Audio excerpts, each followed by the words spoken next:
Quantos creem que o Senhor fala? Quantos creem que o Senhor fala? E não há profecia maior do que a sua palavra. Tudo que nós precisamos saber de Deus já está na palavra de Deus.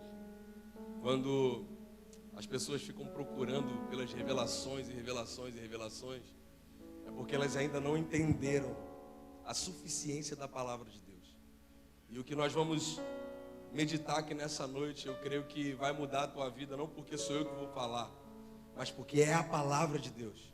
Se você deixar essa semente entrar no teu coração e começar a produzir fruto, você vai ver que toda a sua família, todos aqueles que convivem com você vão ser afetados por aquilo que você vai carregar hoje aqui. Então eu quero te convidar, se você puder abrir sua Bíblia na carta de 1 João, capítulo 5.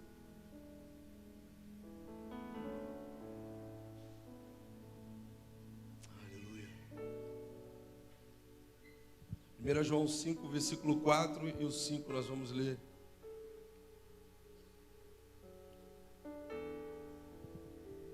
Diz assim a palavra do Senhor: porque todo o que é nascido de Deus vence o mundo, e esta é a vitória que vence o mundo, a nossa fé. Quem é o que vence o mundo, senão aquele que crê que Jesus é o Filho de Deus? Vou repetir: porque todo o que é nascido de Deus vence o mundo, e esta é a vitória que vence o mundo, a nossa fé. Quem é o que vence o mundo, senão aquele que crê que Jesus é o Filho de Deus? Vamos orar. Pai, em nome de Jesus, eu quero te pedir, Espírito Santo, que o Senhor libere sobre cada um de nós espírito de sabedoria e revelação, no pleno conhecimento do Senhor. Nós precisamos ter os olhos do nosso entendimento iluminados nessa noite. Nós precisamos ter os olhos do nosso coração completamente abertos para ver as riquezas da sua palavra, Senhor. Pai, desvenda os nossos olhos para contemplarmos as maravilhas da tua lei nessa noite. Pai, no nome de Jesus eu te peço, Senhor, que o nosso coração se torne agora, se ainda não é, um terreno fértil para a tua palavra frutificar. Pai, no nome de Jesus eu te peço, Senhor, coloca, Senhor, os teus anjos, Senhor, ao nosso favor nessa hora. Senhor, que cada palavra liberada desse altar venha transformar a minha vida e venha transformar a vida dos meus irmãos. Que essa noite venha ser o divisor de água para muitas pessoas aqui.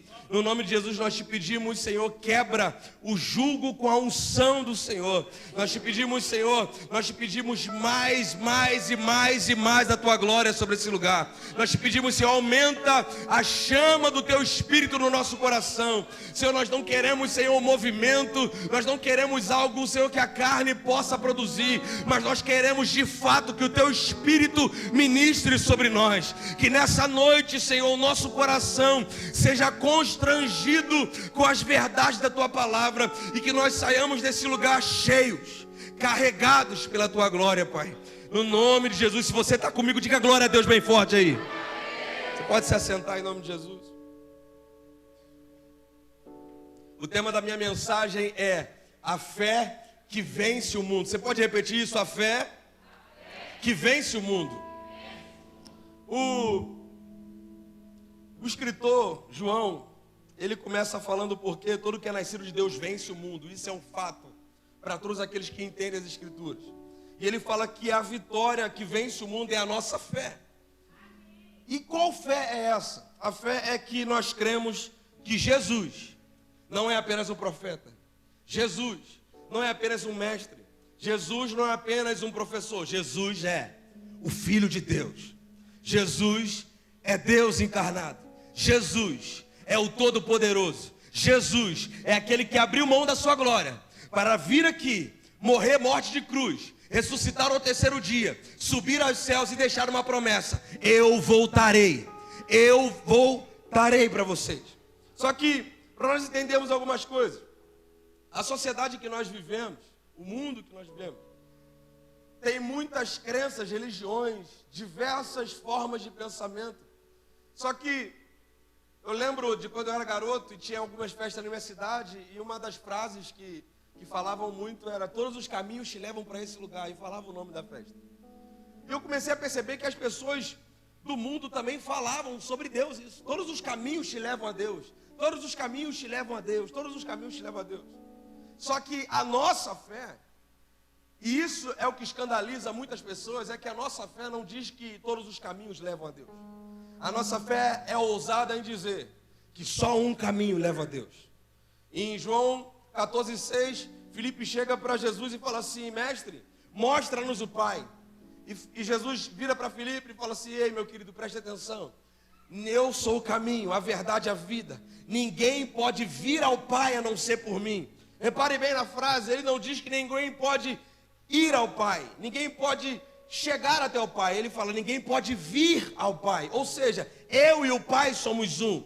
Quando nós falamos sobre ser cristãos, nós estamos falando uma coisa muito simples, mas que ofende muita gente, mas também traz muita alegria a muita gente. É que Jesus Cristo é o único caminho que nos leva ao coração do Pai. Você pode dizer isso para alguém? Jesus Cristo é o único que nos leva ao Pai, porque Ele é Deus. Então, essa é a fé que vence o mundo. Porque se você for parar para pensar um pouco à luz das Escrituras, você vai ver que a palavra diz que Deus colocou a eternidade dentro do coração humano. Então, isso me faz pensar que muitas pessoas que tentam acessar a Deus, elas tentam acessar a Deus de uma maneira genuína, de uma maneira sincera.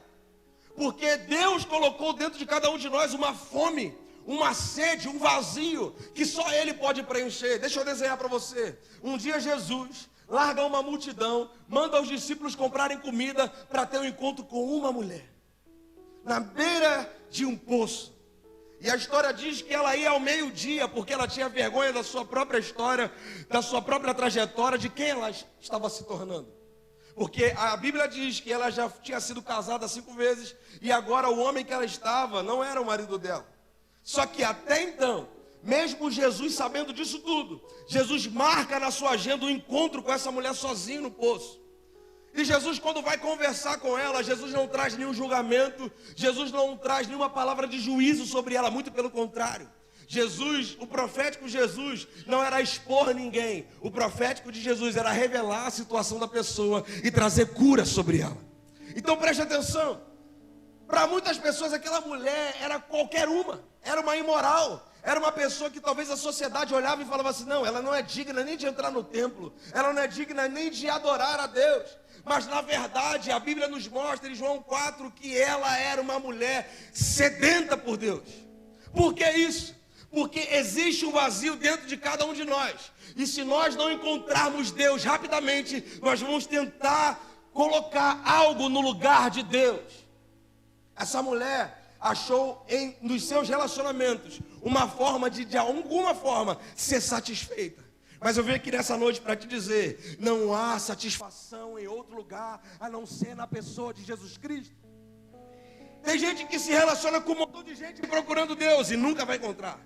Tem gente que vai tentar encontrar Deus na bebida e não vai encontrar. Tem gente que vai encontrar Deus na sua área profissional e não vai encontrar. Sabe por quê? Porque o buraco que existe dentro do coração humano, só Deus pode preencher. Quando Deus encontra ela, quando Jesus encontra ela na beira daquele poço, Ele não julga ela do lado de fora. Como Ele é Deus, Ele consegue ver o coração dela.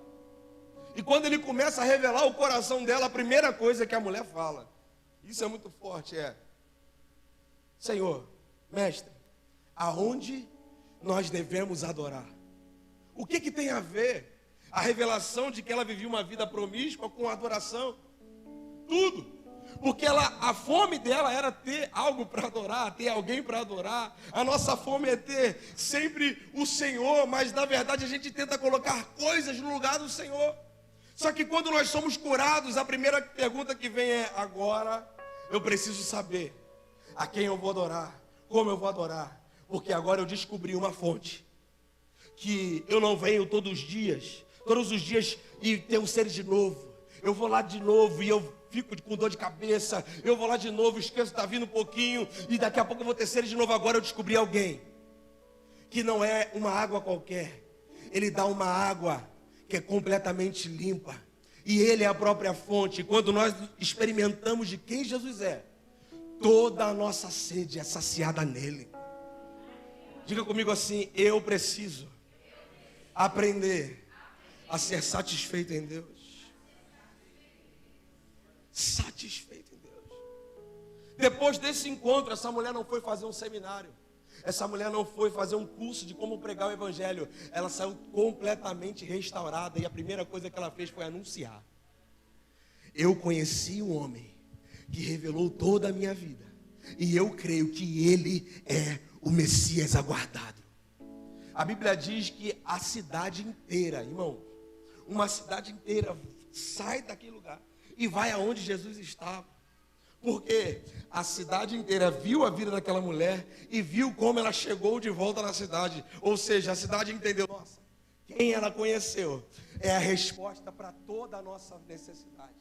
É a resposta para toda a nossa vida. Eu não sei como você entrou aqui nessa noite, mas eu vim lá do Rio de Janeiro para te dizer algo simples. Tudo que você procura tem um nome, se chama Jesus Cristo. Você vai tentar matar a sua sede em tudo quanto é lugar, mas você não vai conseguir. Mas nele você vai ser uma pessoa plena. Sabe, por muitas vezes a gente escuta: não, nós precisamos ser equilibrados. A gente usa muito isso, na verdade, para tentar tirar o que está de mais, nunca para aumentar o que está de menos. Ou seja, se alguém grita muito na igreja, algum irmão pode olhar e falar assim: fulano tem que ser equilibrado. O que ele está querendo dizer? Ele está querendo dizer que a pessoa fique mais quieta e viva ali na média. Só que equilíbrio nunca foi aquilo que Deus desenhou para nós. O que Deus desenhou para nós foi plenitude. Ou seja, você pode ser alguém que queima muito por Jesus, mas você também precisa ser alguém que maneja bem a palavra da verdade. Você pode ser alguém que jejue muito, mas você precisa ser alguém também que ore muito. Você pode ser alguém que ore muito, mas você também precisa ser alguém que adora muito. Porque o que Deus tem para nós, irmãos, é sublime. E o apóstolo João, ele escreve isso falando: olha só, é essa fé que nos faz vencer o mundo. É a fé no Filho de Deus. Porque no mundo nós vamos ter aflições, mas tem de bom ânimo, porque ele venceu o mundo. A Bíblia não tem uma continuidade falando que nós vamos vencer o mundo. A Bíblia encerra porque nós só vamos vencer o mundo se nós estivermos fincados na vitória que ele já conquistou para nós. Então essa é a fé que vence o mundo. Você pode viver tribulações na sua vida, você pode viver tempos difíceis, mas o que vai te fazer permanecer é a fé que Jesus Cristo é o dono da tua vida, e Ele é o autor e o consumador da tua história. Diga para quem está do seu lado, diga assim: foi Ele que começou, e é Ele que vai aperfeiçoar até o fim. Foi Ele que começou, mas é Ele que também já está com o final lá te esperando. Foi Ele que começou tudo. O apóstolo Paulo fala isso: eu tenho certeza de que aquele que começou a boa obra é fiel para terminá-la, para completá-la. Sabe o que o apóstolo Paulo está falando? Tudo aquilo que Deus começa, Ele termina. Ele não é como o Gabriel aqui. Às vezes eu começo o curso e paro no meio do caminho. Às vezes eu começo uma palavra e começo a escrever e falo, eu fico muito nervoso, ansioso e paro. Só que Deus não, quando Deus começa a fazer algo, Ele já tem o final preparado.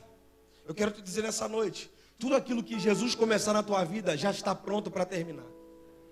Agora, se você inventar de começar algo sem Jesus, Ele não respalda aquilo que você começou. Glória a Deus. Porque Ele não tem compromisso com nossos achismos. Ele tem compromisso com a palavra que Ele liberou. Então, se Ele liberou uma palavra sobre a tua vida, fique tranquilo. Eu vim aqui nessa noite para te dar uma injeção de fé. Presta atenção. Tudo o que Deus falou sobre a tua vida vai acontecer. Nesse ano nós entramos com uma palavra no nosso espírito. A igreja precisa colocar os olhos em Jesus. A igreja precisa fincar os pés na rocha inabalável. Porque vão vir dias de tribulação, sim. Vão vir dias de luta, sim. Mas nós não seremos abalados. Porque a palavra nos garante que a fé que vence o mundo é esta: crer que Jesus é o Filho de Deus. Para pensar comigo.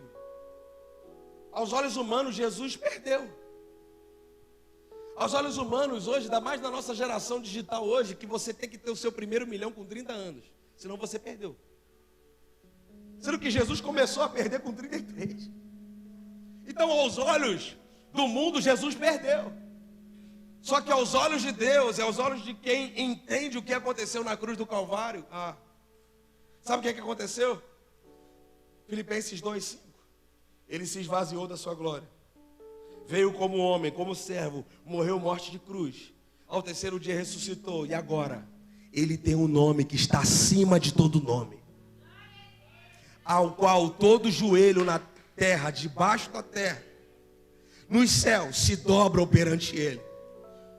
Toda língua irá confessar que Jesus Cristo é o Senhor, para a glória de Deus Pai. Eu quero te dizer uma coisa. Se você for um cordeiro aqui, o Senhor está te tornando leão aqui em cima.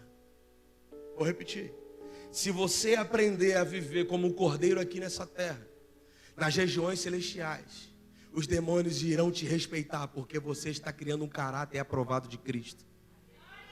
Você só irá vencer suas guerras espirituais quando você entender que quando eu começo a perder, é aí que eu começo a entender que o Cristo está sendo formado em mim e a vitória já é certa. Eu quero ler uma palavra com você, Hebreus 11.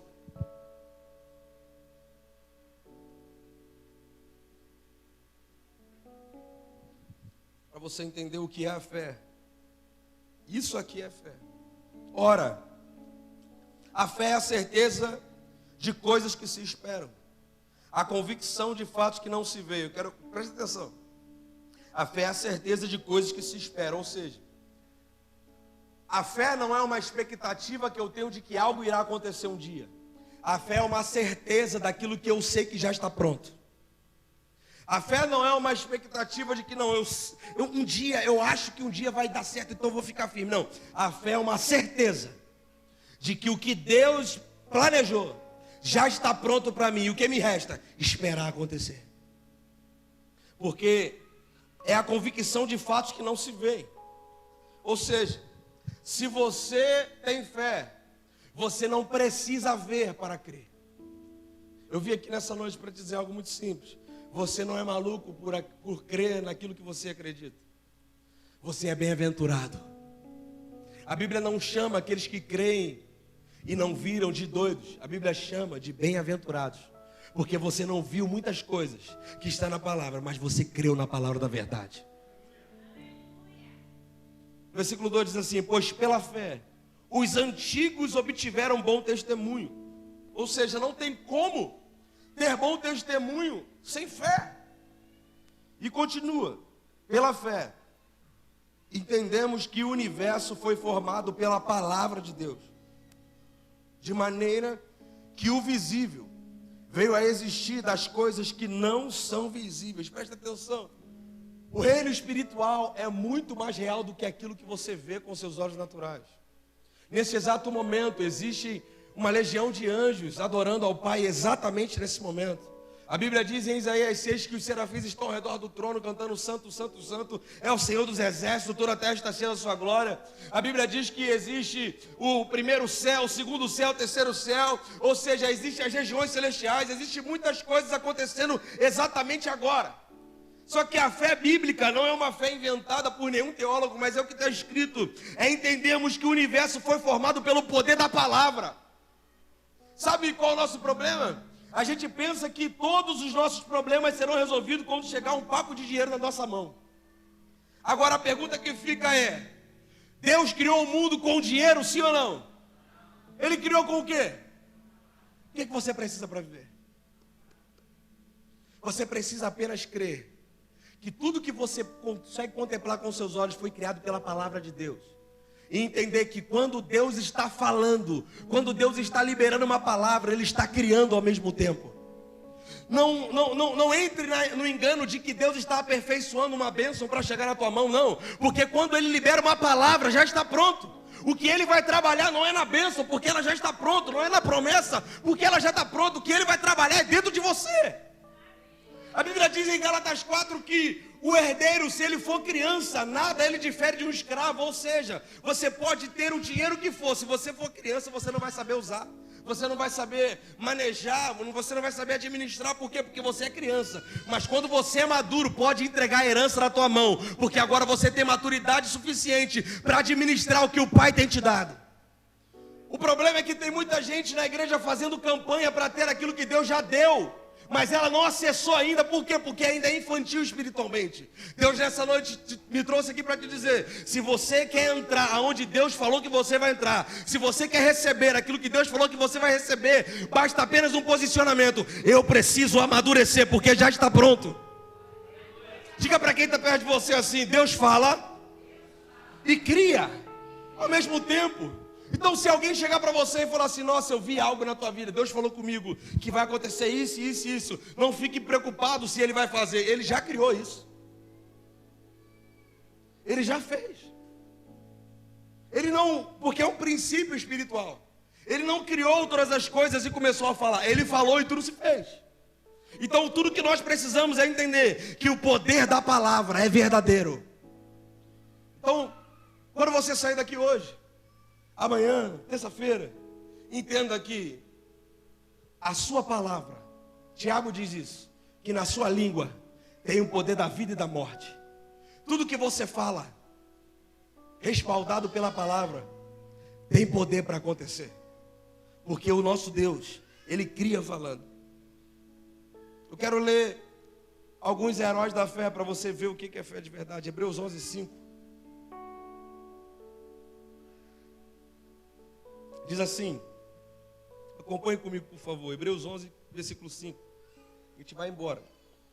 Pela fé, Enoque foi levado a fim de não passar pela morte.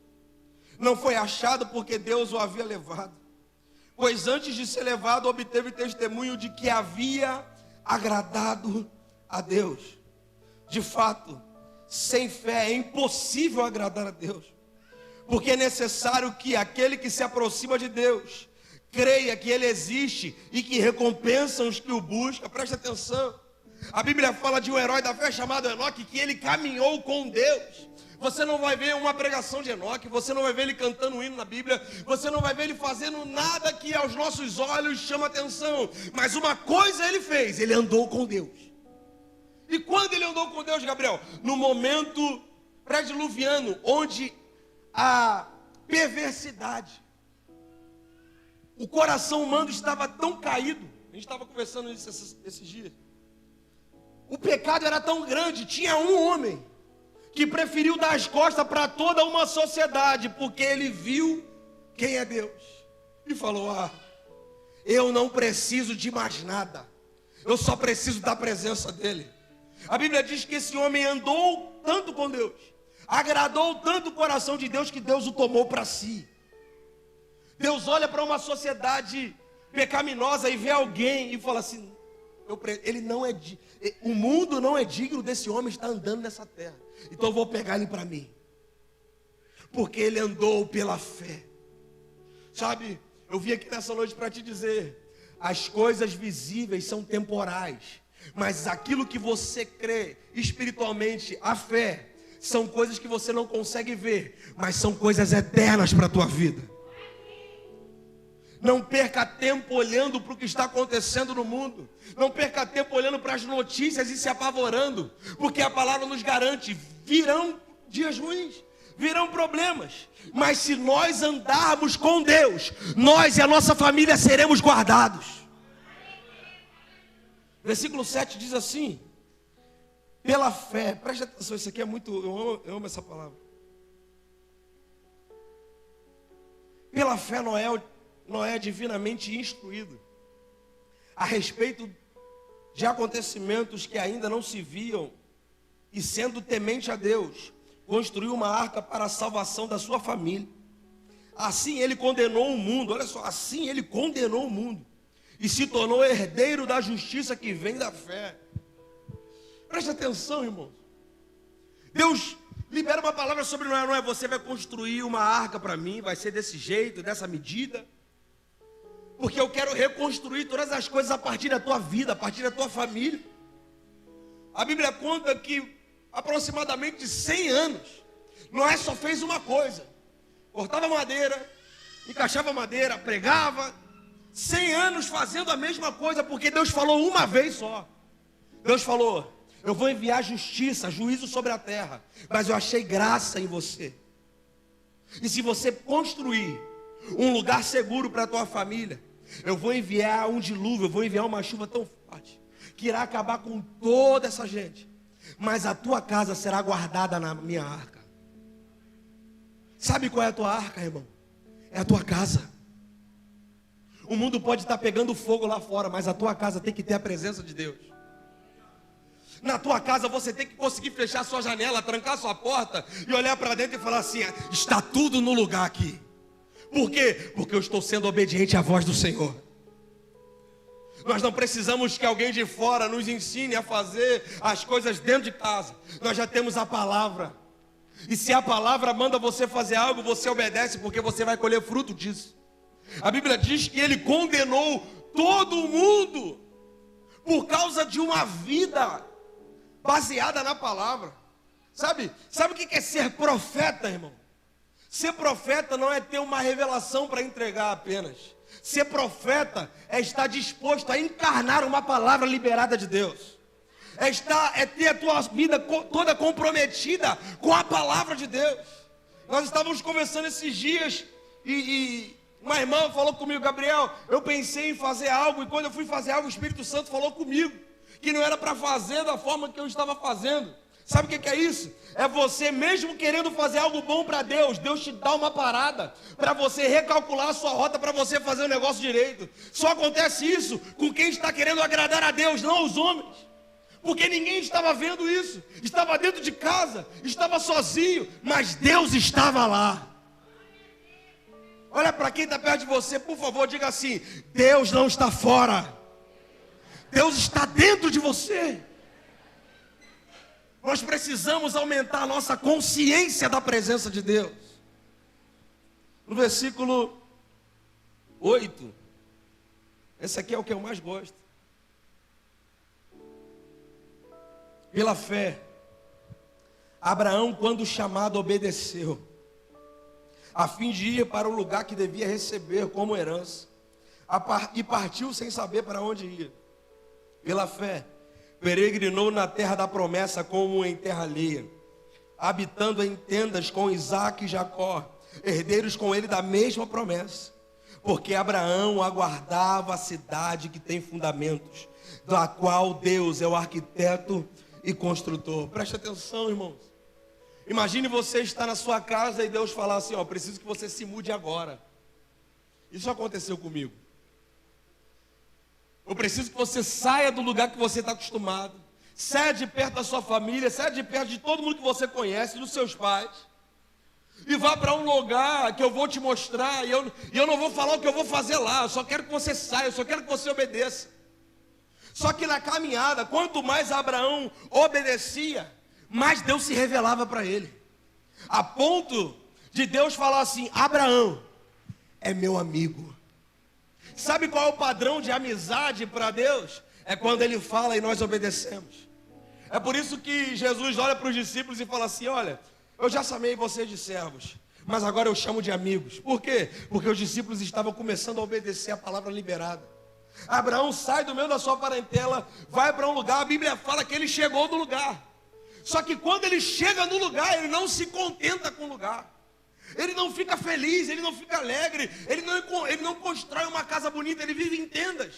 Porque o escritor aos Hebreus fala assim, no versículo 10, lê comigo: porque Abraão aguardava a cidade que tem fundamentos, da qual Deus é o arquiteto e construtor. Presta atenção, Abraão chega na promessa, chega na terra física dele. Quando ele olha para a terra e fala assim: legal, só que eu estou aguardando uma pátria maior.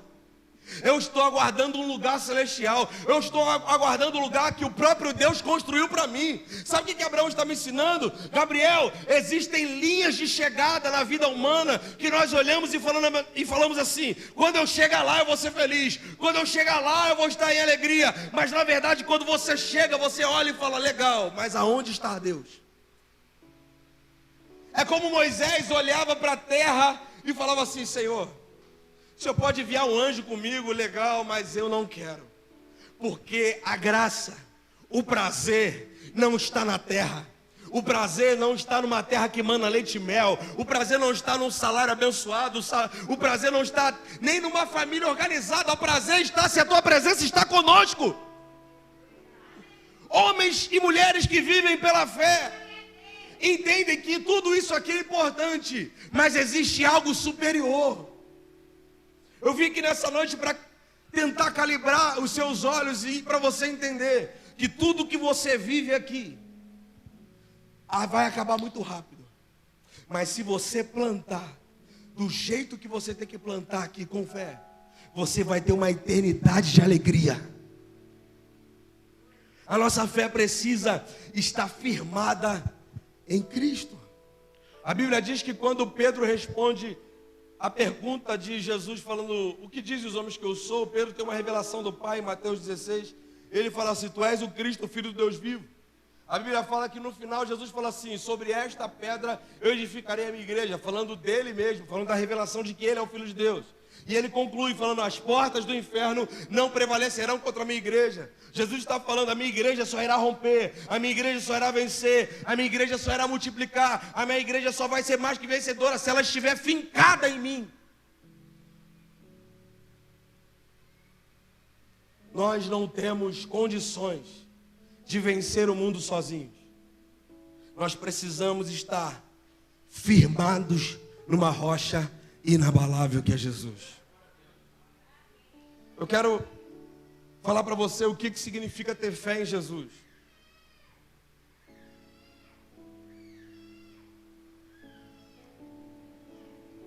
Crer é mais que saber, ter simpatia ou aceitar racionalmente que Deus existe. Ou seja, a Bíblia diz que até o diabo crê em Deus e treme, porque é um fato, é uma realidade. Então só saber que Deus existe, só saber que Jesus existe, isso não é fé. Fé de verdade implica em confiar, depender, aceitar, se envolver, se entregar e descansar em Deus. Crer em Jesus significa confiar que Ele é o Senhor e é suficiente para nos ajudar, cuidar, salvar. O crente em Jesus não precisa de ajudantes ou crenças auxiliares. Jesus Cristo é o autor e aperfeiçoador da nossa fé. Preste atenção. O crente em Jesus não é apenas alguém que sabe que Deus existe, que Ele salva, cura, liberta. Não. O crente em Jesus é aquele que deposita toda a sua confiança nele e na sua obra. Deixa eu desenhar isso. Toda a sua vida parte de Jesus. Talvez você é um religioso que está acostumado a vir à igreja aos domingos. E às vezes, outro culto aqui é que dia, pastor? Me perdoa. Quarta-feira. E às vezes, quarta-feira, tem 3 pessoas aqui na frente e o pastor está pregando. Porque você é religioso e vem domingo. E você vem à igreja como se você estivesse indo a um teatro, a um lugar qualquer. Só que você precisa entender que o mesmo Deus que você cultua aqui no domingo, Ele está esperando você cultuá-lo amanhã também. Porque ter fé nele é ter a vida completamente ao redor da presença dele. Então, eu falo isso muito lá na minha igreja. O nome da minha igreja é Igreja Batista da Graça. Nós somos pentecostais, então nós cremos nos dons do Espírito, tudo isso. Eu falo lá no púlpito sempre: tenha cuidado, porque talvez você fale em línguas estranhas aqui no domingo, mas o cuidado que você tem que tomar é na segunda de guardar a língua. Você fala aqui, movimento, gritaria, e chega na segunda, a primeira oportunidade que tem de queimar o irmão, você faz. Sabe o que é isso? Religiosidade. Agora, ser crente em Jesus é entender: não, Ele está presente. E a partir dessa realidade, toda a minha vida vai ser moldada por isso. Quantos já leram a história de Obed-Edom? Levante suas mãos. Obed-Edom. Nunca ouviram? Vou contar para vocês. Davi, ele pega a Arca da Aliança e quer levar a Arca da Aliança, que significa o trono de Deus na terra, a presença manifesta de Deus. Ele pega a arca, coloca no carro de boi, novinho, e vai levando. No meio do caminho, os bois tropeçam. E um homem tenta meio que salvar a presença de Deus. Sendo que esse homem passou mais de 20 anos com a presença de Deus em casa e não fazia nada. Quando ele tenta ajudar, a primeira coisa que acontece é esse homem cair morto no chão. Gera um temor, porque tocou na glória de Deus. Ele morre, as pessoas ficam com medo, e até Davi fica com medo. Só que Davi era tão espertinho, que ele fala assim, vamos botar na casa desse cara aí. Ele pega alguém no meio do caminho e fala assim, vamos botar na casa dele aqui. Ele não era israelita, ele não era nada. Ele era alguém que estava na beira do caminho. A Bíblia fala que colocam a arca lá na casa de Obed-edom. E a Bíblia diz que Obed-edom, que não era judeu, não era hebreu, a vida dele prosperou em 3 meses mais do que em toda a sua história. Só porque a arca de Deus estava na casa dele. Só porque a presença de Deus estava na casa dele. Agora, peraí. Como Deus mata um homem por causa da presença e o outro homem ele abençoa? Eu creio que quando Obed-edom tem a casa dele com a arca, ele tem uma conversa com a esposa, ele tem uma conversa com os filhos e fala assim, Deus está aqui agora, então nós vamos ter que mudar algumas coisas, porque a presença manifesta dele está aqui. Eu fico imaginando Obed-edom no dia estressado, no sol quente, trabalhando, a esposa vindo falar com ele alguma coisa, ele doido para gritar. Quando ele ia gritar com ela, ele lembrava, Deus está vendo. Às vezes quando talvez a esposa ia vir nervosa porque ele esqueceu de pendurar o quadro que ela falou 3 meses atrás. E ela já veio da cozinha já com o pano de prato rodando para falar com ele. Seu imprestável, quando ela ia falar, ela lembra, Deus está aqui.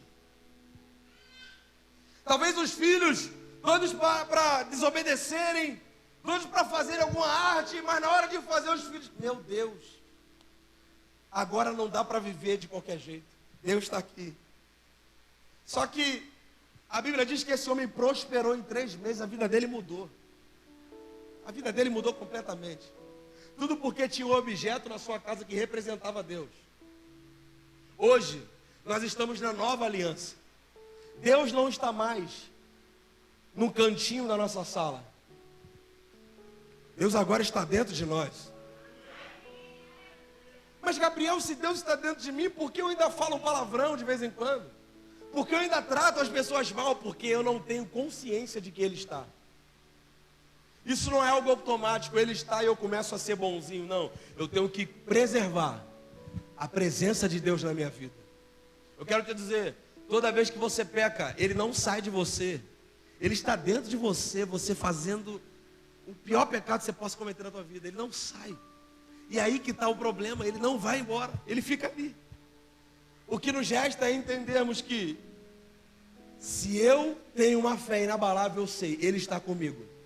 E toda a minha vida será pautada naquilo que Ele é, na pessoa dEle. Sabe, quando estava começando...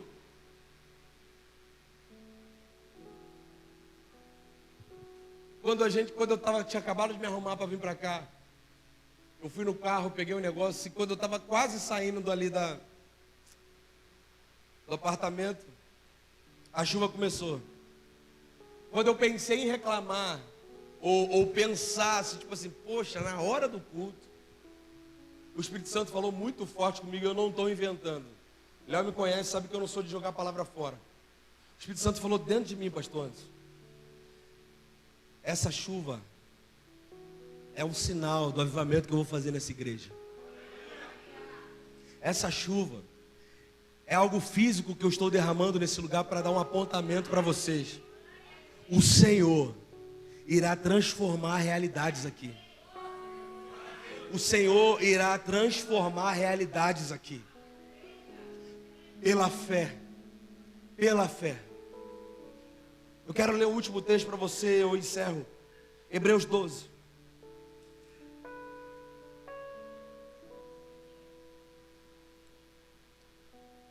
Isso aqui eu chamo de a conduta de quem vive pela fé.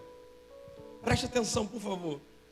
Portanto, também nós, visto que temos a rodear-nos tão grande nuvem de testemunhas, livremo-nos de todo o peso e do pecado que tão firmemente se apega a nós, e corramos com perseverança a carreira que está proposta, olhando firmemente para o autor e consumador da fé, Jesus, o qual em troca da alegria que lhe estava proposta, suportou a cruz, sem se importar com a vergonha, e agora está sentado à direita do trono de Deus. Portanto, pensem naquele que suportou tamanha oposição dos pecadores contra si mesmo, para que vocês não se cansem e nem desanimem. Preste atenção. Em Hebreus 11, eu te desafio a ler na sua casa o capítulo 11 de Hebreus, amanhã. Em Hebreus 11, nós lemos um pouquinho aqui, fala sobre a galeria dos heróis da fé. Abraão, Isaac, Jacó, Sara, Enoque, Moisés. E o texto continua no capítulo 12. E por muito tempo a gente achou que a grande nuvem de testemunhas aqui é o mundo olhando para nós, tentando achar uma falha para nos condenar. Mas a Bíblia fala que a nuvem de testemunhas aqui são os heróis da fé, os heróis do passado que agora mesmo estão na glória. E o escritor está falando assim: existe uma galeria de heróis da fé olhando para nós agora e falando assim: no nosso turno, nós fomos fiéis pela fé, agora chegou o turno de vocês, vocês precisam perseverar para alcançar a promessa de Deus. Sabe, Abraão agora mesmo está olhando para nós e está falando assim: ei, vocês viram o que eu fiz? Eu deixei minha família, deixei de ter uma casa bonita, tudo por causa de uma palavra. Eu sou o pai da fé. Ei, eu ansiava em ver, em ter o Espírito de Deus em mim, mas você tem o Espírito Santo dentro de você. Então, por favor, persevera mais um pouco, luta mais um pouco, porque assim como aconteceu na minha vida, Deus é fiel para completar a obra. Os heróis da fé estão olhando para nós e falando assim: continua, faz mais um jejum, ora mais um pouco, medita mais um pouco na palavra, porque o final é certo. Como eu consigo perseverar? O texto mesmo diz: vocês precisam olhar firmemente para o autor e consumador da sua fé, Jesus Cristo. Porque se você olhar para ele, você vai ver que ele suportou a cruz, sabendo da alegria que estava proposta no final. Sabe, nessa noite o Senhor está falando: se você olhar para Cristo, você vai ter motivos suficientes para não abandonar a fé, para não apostatar da fé, para não olhar e falar assim: servir a Deus não vale a pena, servir a Deus é muito pesado. Você vai olhar para Cristo e vai ver que vai valer a pena. E alguns mais bem-aventurados, mais ousados falarão: Senhor, para mim já valeu a pena, para mim já está tudo certo. Ele suportou todo o peso, toda a angústia, porque sabia que o Pai era fiel em cumprir o propósito. Sabe, a maior guerra do nosso tempo se chama guerra de vontades. Eu sinto que a maioria do povo de Deus hoje está num grande Getsemane, onde o Pai está falando assim: olha só, você já sabe o que eu quero que você entregue, você já sabe o que eu quero que você faça. E aí, nós temos um modelo a seguir: Jesus. Jesus totalmente humano fala para o Pai: Pai, eu não quero. Só que ele não encerra, dá uma vírgula no texto e ele fala assim: mas seja feita a tua vontade. Jesus me ensina: eu querendo ou não querendo, se eu fizer a vontade de Deus, o meu final está certo. Existe uma palavra em 2 Coríntios 1, 20, diz assim: porque todas as promessas de Deus têm nele o sim, por isso também por meio dele se diz amém, para a glória de Deus, por meio de nós. Toda promessa que Deus tem para mim e para a sua vida, Ele libera o sim, e nele mesmo já está o amém. Sabe o que isso quer dizer? O que Ele falou vai acontecer. Ele é fiel para cumprir, Ele é fiel para realizar, Ele é poderoso para fazer infinitamente mais do que pedimos ou pensamos. Eu quero te convidar a se colocar de pé nessa noite.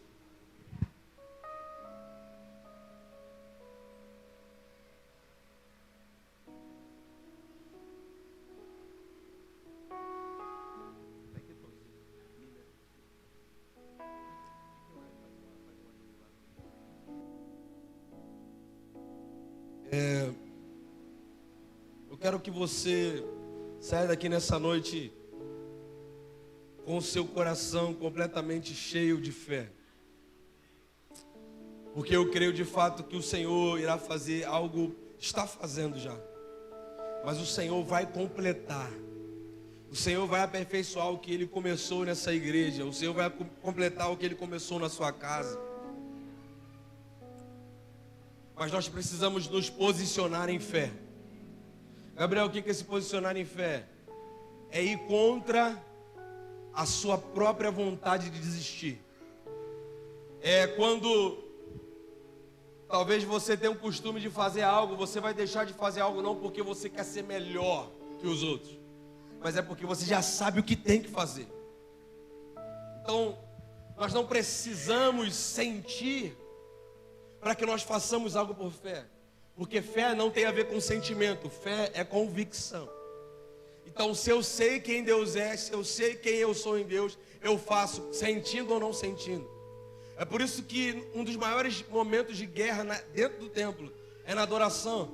Porque muitas pessoas querem sentir Deus para adorar a Deus. Mas é pelo contrário, nós o adoramos, aí sim Ele vem e faz-nos sentir a presença dEle. Então até na adoração, até para adorar você precisa de fé.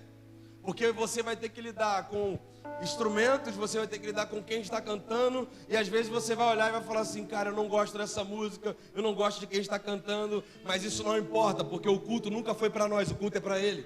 Então a fé é você olhar para o alto e falar assim: cara, eu não estou sentindo nada. Eu na verdade até estou sentindo alguma coisa, estou sentindo vontade de ir embora. Mas eu vou romper pela fé, porque eu sei que o que está preparado para mim é acessível para mim também.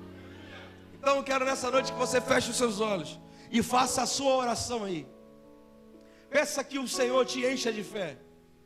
Peça que o Senhor entre em áreas que ainda você tem dificuldade em confiar. Talvez você confia, mas confia mais ou menos. Talvez você confia, mas você ainda está crendo mais no que o médico falando que o que Deus pode fazer. Talvez você confia, mas ainda a tua fé não está lapidada. Eu vim aqui para te dizer nessa noite: o nosso Deus é um Deus que abriu o mar. O nosso Deus é um Deus que derrubou muralha. O nosso Deus é o Deus que enviou pessoas para dentro da fornalha e não se queimaram na fornalha. O nosso Deus é um Deus que mandou o homem matar o seu próprio filho. E na hora que o homem foi tentar matá-lo, Deus falou assim: não precisa, eu vi que você é obediente. O sacrifício já está pronto, fique tranquilo. Nenhuma atitude, isso é um testemunho pessoal, nenhuma atitude que eu e a minha esposa tomamos pela fé, nós não estamos arrependidos, nós não estamos tristes com Deus. Por quê? Porque Ele é fiel. Pode faltar qualquer coisa, mas a presença nunca falta. O Senhor falou: ei, a promessa de Deus nunca foi assim, ó, venham para mim e vocês viverão sorrindo, venham para mim e vocês não terão problemas, dificuldade na vida, não. A promessa é: eu estarei convosco até a consumação dos séculos. A promessa nunca foi sobre algumas coisas darem certo e outras erradas. A promessa é: a presença de Deus está conosco todos os dias. Então, por favor, abra a sua boca, abra o seu coração. Fala para Ele: Jesus, eu tenho dificuldade nessa área. Eu tenho dificuldade de crer. Eu tenho dificuldade de romper com isso. O Deus que você confessa a sua dificuldade é o Deus que libera a provisão. É o Deus que libera tudo o que você precisa para servi-lo. Em nome de Jesus, fale com Ele aí no seu lugar. Cada vez que a minha fé é provada, Tu me dás a chance de crescer um pouco mais. Nas montanhas e vales, desertos e mares que atravesso me levam para perto de Ti. Minhas provações não são maiores que o meu Deus e não vão me impedir de caminhar. Se diante de mim não se abrir o mar, Deus vai me fazer andar por sobre as águas. Diga isso. Rompendo em fé, minha vida se revestirá do teu poder. Rompendo em fé,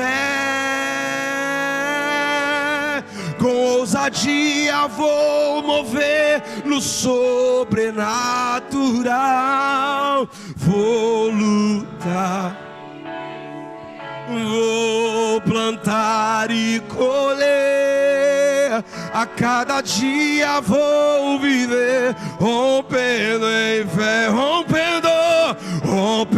em fé.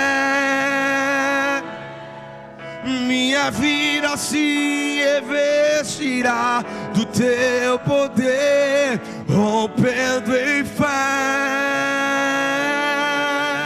Com ousadia vou mover o sobrenatural. Vou lutar e vencer, colher, a cada dia vou viver, rompendo em fé. A cada dia vou viver, rompendo em fé. A cada dia vou viver, rompendo em fé.